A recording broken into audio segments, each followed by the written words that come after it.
went up the first time. You couldn't turn invisible. Ben wasn't a rock. The best pilot in the world right here. Yeah. Best looking, he means. And Johnny never caught fire. Ben has always been a rock. Johnny is Johnny. Hi. And I am right here. Whatever life throws at us, we'll face it together.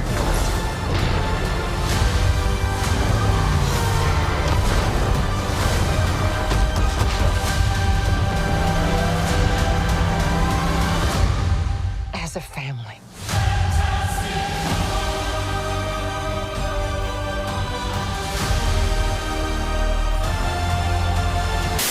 We interrupt this program to bring you...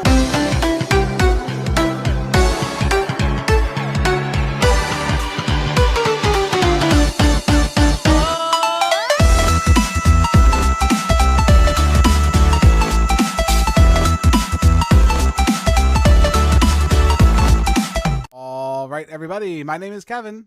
And my name's John. And we are the Real Movie Guys. Welcome back to another episode of The Real Review, the series where we review and discuss all your favorite movies. On today's episode, we're taking a look at the Fantastic Four First Steps. Forced to balance their roles as heroes with strength of their family bond, the Fantastic Four must defend Earth from a ravenous space god called Galactus and his enigmatic herald, the Silver Surfer. Okay, John, so Marvel, right? I guess we should talk about Marvel a little bit. I've kind of fallen off Marvel more recently. Recently on the channel here, we talked about, I did watch Daredevil Born Again. That was like my last, dipping my toe, I guess, into the Marvel Cinematic Universe. And I had a really good time with that. And then as far as the movies, yeah, I skipped Thunderbolts. I don't know if you saw Thunderbolts. I did. Did you like Thunderbolts? It was serviceable. Yeah. It filled a slot in the movie theater. It was all right. Yeah, it wasn't terrible. I'll tell you what, if you guys give us at least 100 views, we'll go back and we'll review Thunderbolts, because I probably should go watch that. But I'll be honest, man, I've been kind of burnt out with the Marvel Cinematic Universe. And I know I'm not alone. I know the internet culture is all like, oh, Marvel sucks now, blah, blah, blah, blah.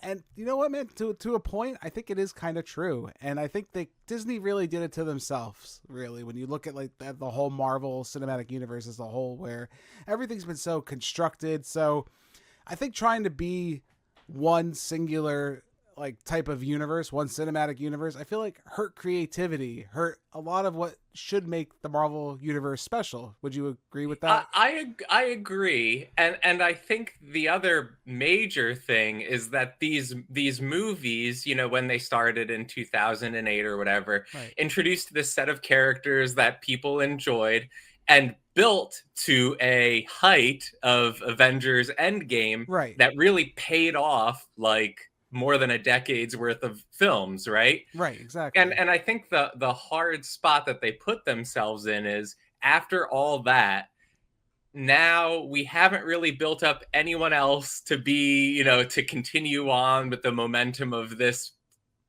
franchise, series, right, world, whatever you want to call it. And now we're left to kind of just scrounge around and go, who do we have over here? I guess we have the Thunderbolts. Who do we have over here, right? And kind of just piece it together. Yeah. And nothing resonates to the same level as everything you felt watching Avengers Endgame, at least for me. Right. And you know what? I'm going to tell you, man, I would agree with you up until now, because I think the Fantastic Four First Steps was by far it might be up there as one of my favorite Marvel movies I've seen, quite honestly. They finally did the first family of comics. They finally did them justice, man. I found myself really loving this movie, and it goes against everything we kind of just talked about, right? I think there's so much creativity in this movie. It stands out amongst the others. It's its own thing. It's fun. It feels like, and we talked about this a little bit when we reviewed Superman, which is ironic because they're both kind of in the same tone almost a little bit, where this feels like a comic book movie. And Definitely, I can't stress that enough, how good that feels to finally have this to watch. Maybe even more so than I'm going back in my mind through the MCU movies, maybe even more so than all of them. I think I told you right after I saw it, as much as the Sam Raimi Spider-Man movies felt like we were watching a comic book. Sure, right. This felt like you were watching a comic book with kind of low stakes, silly villains at the beginning, very colorful, very odd little touches. Right. Not a spoiler, but kind of an idealistic way that they come up with solving the big problem of the movie, right? All these things that, like, it's a little bit I don't know how to say it. It's much less grim than It's a lot silly. of It's silly. Yeah, It's but I don't bright. want to say that in a derogatory we way. mean it as like It's silly light comic and book fun. Yeah. Yeah, if you've ever read a comic book before, which most people watching this video probably have, I'd assume, based on the type of people. You know what I'm talking about, right? You just accept things. I think that's what I told you when we briefly talked about, like, Mole Man is a thing. Sure. And you just accept that there's a subterranean society underneath the entire world, and you just accept that. And I love how this movie does that. That's so nice, where I don't need this over explanation to be like, well, we have to make this make sense and feel logical in this world. No, you just accept that that's a fact, and that there's other people running around. There's a Galactus, a giant man that eats a planet. You just accept that. Who is a man, literally which they didn't really have not a human, but they didn't have the gumption to do in previous incarnations, right? He was a big cloud. He was represented in other ways, but to actually show it like it was in the comic books and have faith, and I think this goes back to the tone of it, have faith in people liking comic books, that you're willing to make it like a comic book. Yeah, I agree 100%. And I feel like that's where every Marvel movie, I think, up until this point has kind of failed for me at this point, where we're continuing with characters, whether it's like Captain America, Brave New World, and they're all these like dark, gritty storylines, and that's fine, right? I mean, I understand why they exist, and I do enjoy those storylines too, but there's nothing really like the Fantastic Four First Steps. The only thing I can really compare it to, which ironically, Matt Shackman, the director of this movie,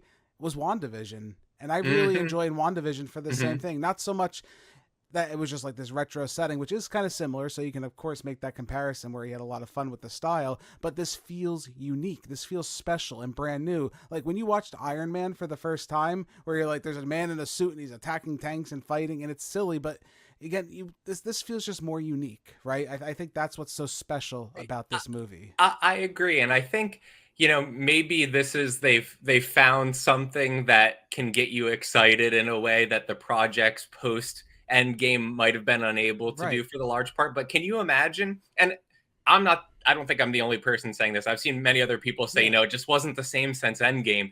If this had been the next feature film after Endgame, I think people's reaction would have been way different. They would have been like, it wasn't the same thing. It was different, but I can see where they're going. And we have a big, meaningful bad guy. And we have,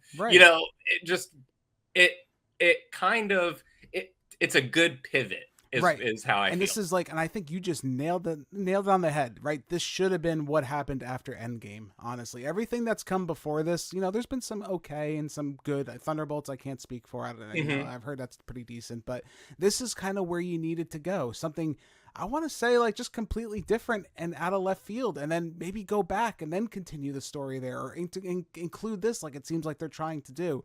The reason why this movie works, there's a lot of things, and we're going to talk about them, but one of the main things is it feels like its own thing.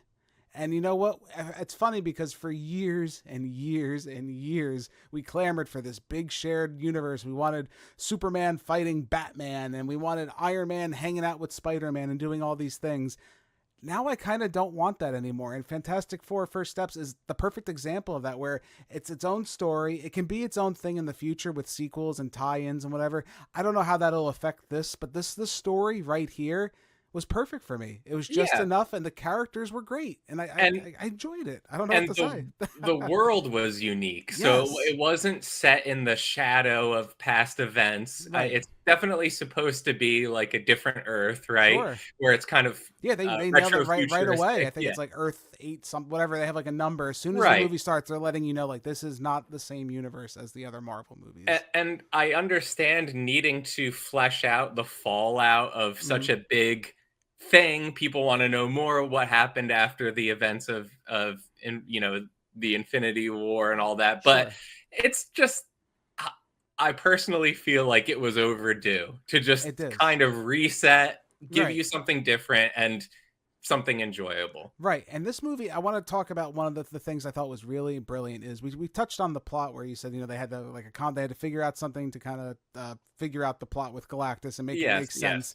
But overall, when you look at this movie, and this is what I complimented Superman about, was overall, it's a simple plot. Really, for the most part, it's very simple, very straightforward, not burning your brain. There's a lot of like science jargon and stuff like that, which I told you too. I appreciate where they don't talk down to the audience in this movie, and I absolutely love that. Like when Reed Richards is talking astronomical physics and whatever's lever and stuff like that in this movie when they're giving examples, they don't dumb it down. They're just like, here, either you understand it or you don't, and we're just gonna keep on moving. And because that they understand these characters, I think Matt Shackman, he really understands what's important about the Fantastic Four, right? He really understands family. Vin Diesel should take a note for his Fast and the Furious franchise.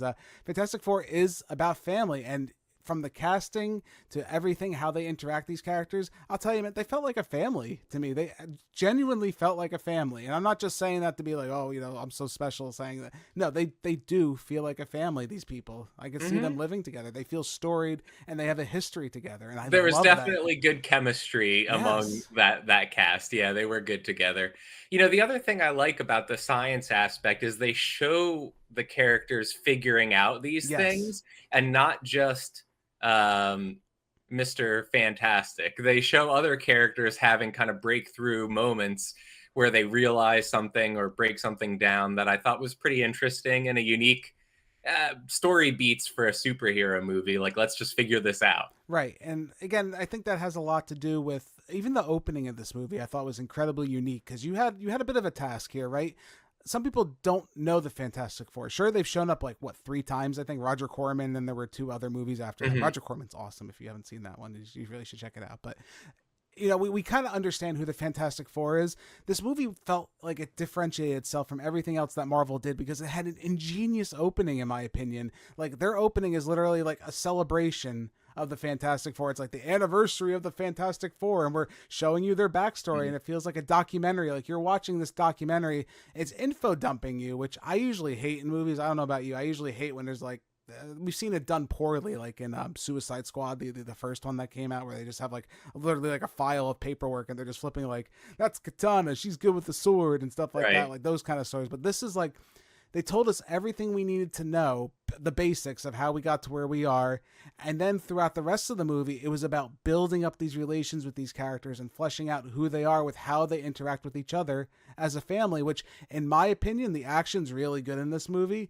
But those scenes of just characters together are far more compelling even than the action that was in this movie. Yeah. And if this isn't a knock on it, because I did enjoy the movie, but I think one thing, I would not go into it expecting spectacles of action, because I kind of afterwards was like, what was that one moment in that movie where I was like, oh, that was sick. Right. There really wasn't, weren't any big moments of amazing spectacle action, but it was just enjoyable. I don't know. I guess that might be a knock on it for some people, but yeah, I could see that. I think that's an argument that people will have for this movie, right? There is definitely a lack of action, besides there's really just, I want to say 2 scenes of real action, honestly, in the whole movie, where they're traveling to space and there's an encounter, and then the finale with Galactus. That's really kind of all the action. But those quieter moments are the ones I think that I remember. And maybe that's just me speaking out as a Fantastic Four fan. I think that could be something. But there's a scene, particularly, I'll pick out one, for example, where Reed and Ben, the Thing, are standing there and they're talking to each other. They're talking about Reed's upset that he remembers I'm not always perfect, I made a mistake, and Ben's like, oh no, don't worry about it, it's okay. And he's like, well, you're not so perfect, you can't cook. He's like, well, it's not really a science, it's an art. And then he's like, well, you failed your driver's test, well, the signs were wrong and stuff like that.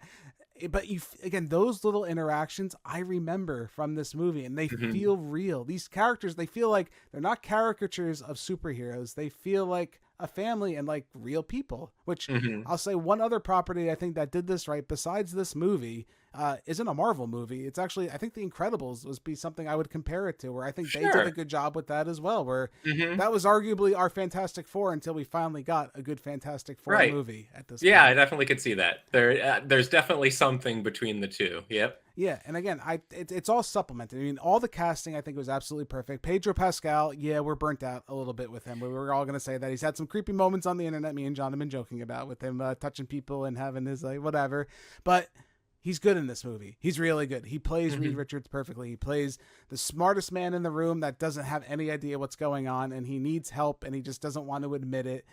Sue Storm, played by Vanessa Kirby, she did really great as well. I thought she was really like this motherly figure, and when she's defending her son from a decision that they have to make, it felt real. I mean, maybe it's just being a father now. I don't know what happened. I got a little tear, man. A little tear started I'm like, oh shit. I feel her speech is a standout moment for sure. Yeah, it was good. And it's corny, right? We're all gonna say like a lot of this is corny, especially with the visuals of this like retro future setting. It's so corny but so cool because again, we have nothing really to compare it to because we haven't really seen anything like this. It's like watching an episode of like Bewitched meets the Jetsons. Something like that, right? That's what I would compare it to. With they have like cassette tapes are like the most futuristic thing, and they have like vinyls that are playing things, but they have like this crazy equipment that can scan your DNA and figure out who you are. It's such a unique and cool setting that we have not seen, and I want to see more of in the Marvel Cinematic Universe for sure. I really do. Yeah, and I think there were a lot of some of the more entertaining moments for me anyway were the ways that they played off of that, like having the their little helper robot who was a very cute little character. Yes, when he had to become get on the spaceship, they had to switch out his cassette tape from like housekeeper to pilot or something like that. Yeah, just Herbie was a standout moments. for sure. He was very good. He was very good, and I don't want to even put down the others. I mean, Joseph Quinn. This is the first thing I've seen him in since Stranger Things, where it was his big debut for me, and fantastic Johnny Storm.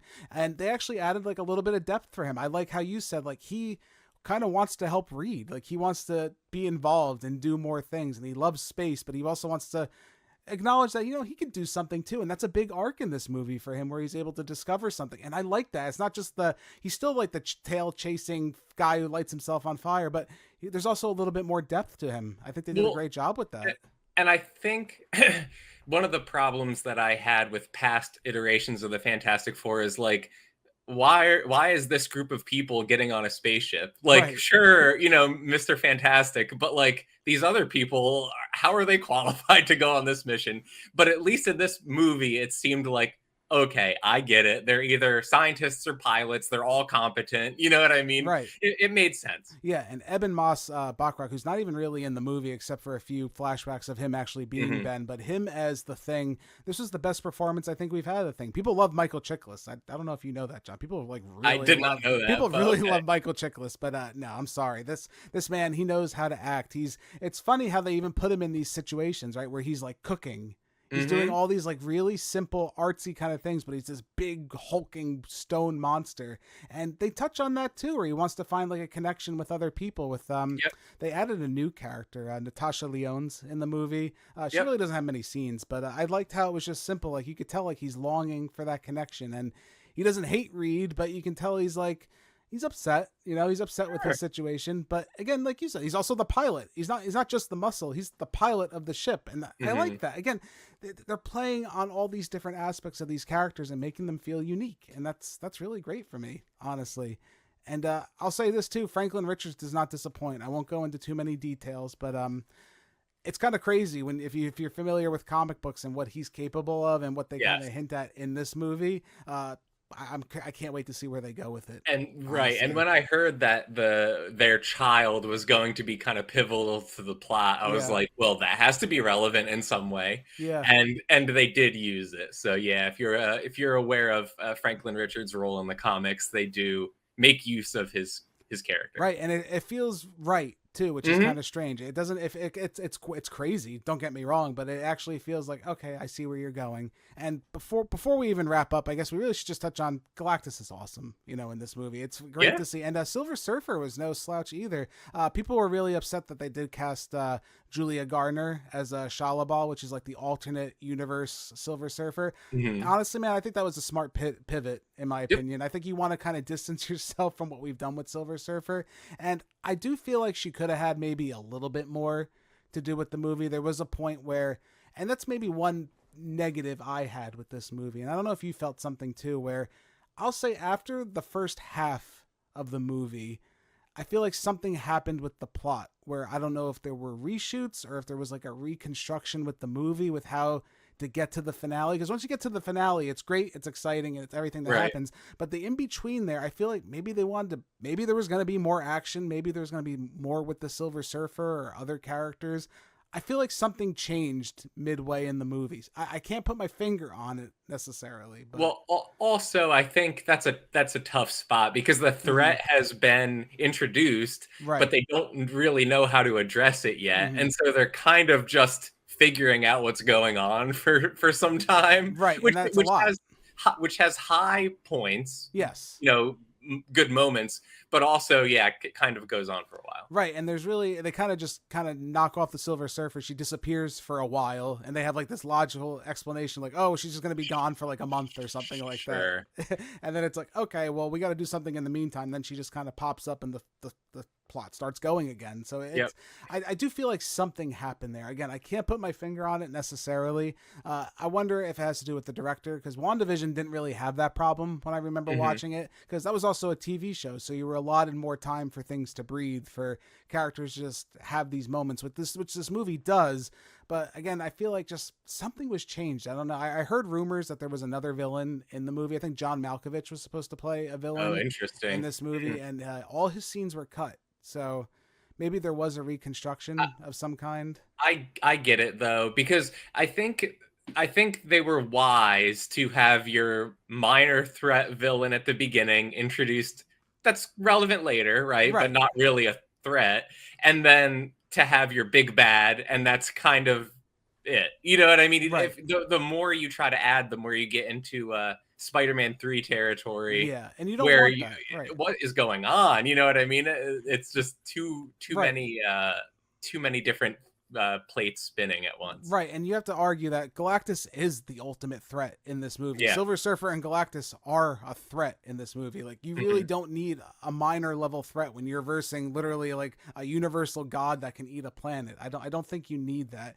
And again, I appreciate that. This definitely harkens back to a lot of like kind of Star Trek-esque kind of stories, right? Kind of using your mind to solve the problem. Not so much the Star Wars path of going with a lightsaber and beat everybody up, but using your mind to solve the solution. And debating the morality of potential solutions and kind of, which I think it maybe has something in common a bit with the newest Superman movie, where it's like, let's have the conversation about whether the heroes, get to make these decisions for everyone. Yeah, and I think where people there'll be an argument there. I think people don't expect that so much from Superman, but they do expect, I can see that being expected from the Fantastic Four, a family unit coming together and have to make this decision. And again, it works better in Fantastic Four maybe than Superman, but I do appreciate it being done in Superman still. So I want to get that across too. But sure. I think we've talked a lot about Fantastic Four, man. Let's go ahead and put a number on this one. Sure. I'm going to give the Fantastic Four First Steps a 9.5 out of 10. I really, really enjoyed this movie, if that's not evident by this review. This literally feels like, as it's titled, the first steps of the Marvel Cinematic Universe kind of coming back together. They've created a world that I don't know if we're going to spend a lot of time in the future, but to be honest with you, I'd rather just create like a Spider-Man for this universe or a Captain America for this universe and just kind of hang here for a while, because this feels really special to me. This movie captured everything that I personally love about the Fantastic Four. The family dynamic, the retro future setting is absolutely beautiful. The plot, simple but super effective, fun, exciting. It feels like a comic book movie. Like I opened up a comic book and it was right in front of me. The music we didn't even really touch on. The music is fantastic. The score theme song for the Fantastic Four, super compelling. The whole movie, again, I really, really enjoyed this one, man. So 9.5, that's where I'm going to be at on here. I'm going to be a bit lower. I'm not so to out myself, I'm not a Fantastic Four fan.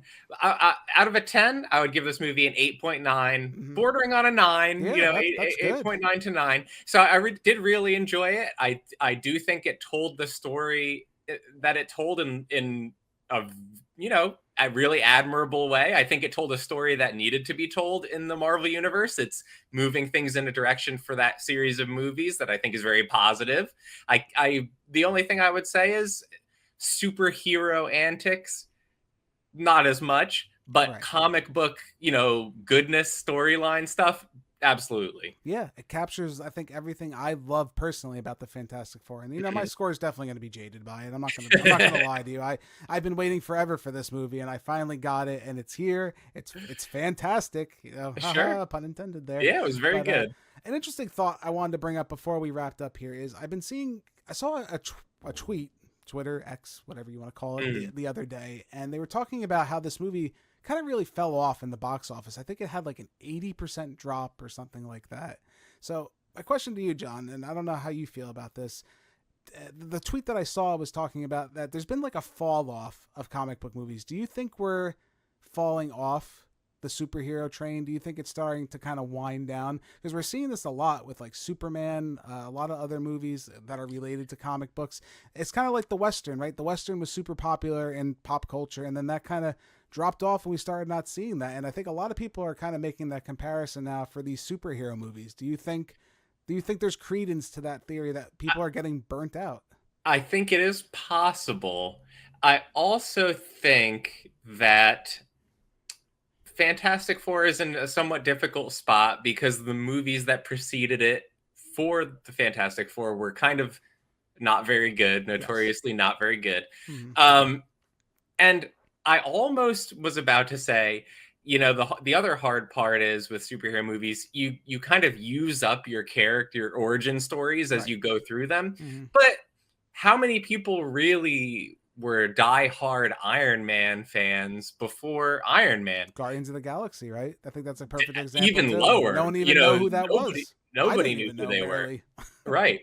And so I do think that it's not just that people don't care about the Thunderbolts because nobody cared about the Guardians of the Galaxy. Yes, correct. I think that it is burnout. I think that it is nothing will live up to Infinite, the Endgame saga. Mm-hmm. But the hard part is if you don't lay the groundwork for that kind of thing, if you don't get to make the movies that build towards that, then you never get it.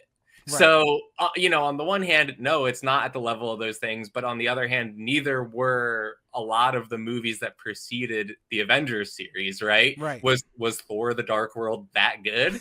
Was it even as good as Thunderbolts? Probably not, honestly. Dark World's terrible, man. I don't know what you're talking about.